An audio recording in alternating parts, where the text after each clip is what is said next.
Thank you, Chair. Thank you, Senator Joyal. Thank you, Mr. Chair.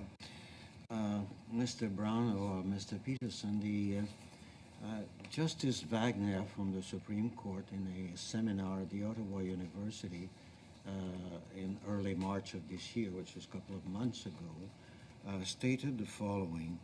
Of course, he was not giving a decision from the bench, but he was expressing his views. And if you allow me, I will quote him. It's short.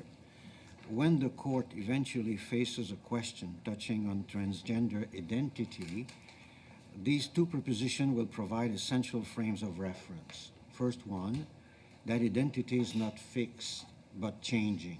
That's the first proposal. And then the second one, that identity is not innate but contextual. I repeat, that identity is not innate but contextual. End of quote.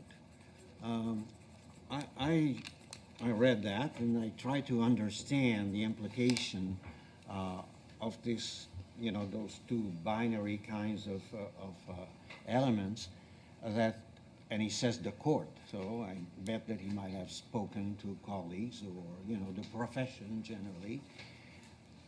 Would you have a quarrel with that kind of approach to the definition of transgender reality, or if you think that it's a proper way of approaching legally the issues, because as you forcefully explained, somebody one day might challenge, the proposal, the policies, and all what could stem from the enactment of those legislations.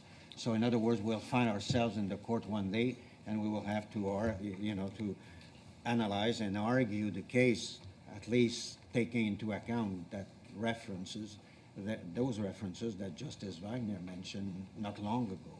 So how would you react to that well, I want to make sure I understand your question properly. So when the Justice said this, was he implying that the identity is not fixed, but it is changing, and that identity wasn't innate and it was contextual, or was he outlining the arena within which this debate might take place? No, it was essentially, it was not a speech on this. Essentially, it was more, if I can use an expression that Mr. Brown will understand, it was rather an obituary, in a conference. The conference was about identity, but of course, since identity is a topic of common, common debate in Canada, he felt that it was helpful if he would, I should say, put his grain of salt in the public debate by establishing what he thinks is, how to define transgender identity and establish some parameters. Okay, so let's assume that it is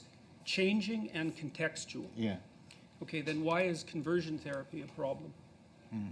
See, the thing is that when I started opposing this bill, people immediately assumed that I was transphobic and racist and all these other epithets that they're perfectly willing to trot forth at a moment's notice. But there's been a tremendous attempt to make conversion therapy for people who are gay illegal, right? And the proposition is predicated on the idea that the identity, the sexual preference identity, is not changing nor contextual. It's fundamental, and really what that means is that it's grounded in something like biology. It's okay, fine, let's scrap that. Okay, now it's going to be changing and contextual. Okay, then why can't it be changed with context?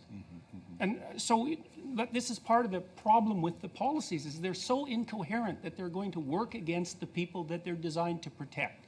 Now, people have a hard time believing I care about that, but the fact that I've been called things doesn't mean that that's what I am. So, a lot of people who have, let's call it a non-standard identity, the tightest argument they have for public acceptance of that identity is that it's powerfully constrained by biological processes that are beyond their voluntary control. So instantiate this view of humanity, the social constructionist view of humanity, and you can wave those claims goodbye, because they're completely, they are at complete odds with the social constructionist viewpoint. And I think that's a big mistake. And I really do believe that that will backfire hard against the people who this legislation is designed to protect. If it's mutable, changeable, only subjective and transformable on a whim, then why should anyone have any respect